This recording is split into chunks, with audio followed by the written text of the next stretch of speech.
Hi guys, I wanted to talk today a little bit about what I would call intelligent training. I've noticed in my own training that I've been underperforming sometimes in certain things that should be fairly easy to do, and I should be lifting at a certain weight. I did a workout on Friday, as some of you might know, called Hammer, which was at not that heavy a weight, and it should have been pretty easy to do. But I found that I was just standing staring at the bar for a lot of it. So I got through the workout, which is great, in 28 minutes. So it was, if you don't know the workout, then check it out on the blog, have a look at that. But yeah, it should have been a lot easier than it was, and I was just kind of trying to reflect on why that was. Part of the reason that that happened was to do with what I would call central nervous system overload.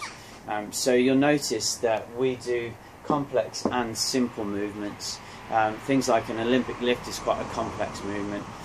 Something like doing 4x400 meters is quite complex, very demanding of your nervous system. So not just physically demanding, but demanding in terms of your central nervous system, and that's where you start to see underperformance.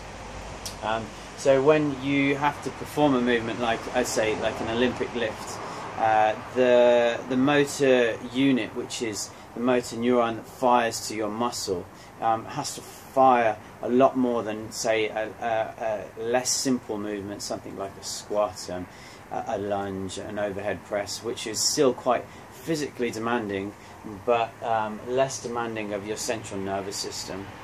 So as a result, it means that there's only so much that it can take. Have a word with Pete if you can, Pete Grimberg, and ask him about this, because he knows a lot more than I do. But in terms of your central nervous system, you need to give it a break. Okay, you'll notice in the way that Mike programs, he won't often do a big Olympic lift day after day after day. So he'll program so that it'll be a clean and jerk or a snatch on one specific day, and then the days in between will be what we call accessory work, which I'll come on to in a minute. So things that assist in those lifts.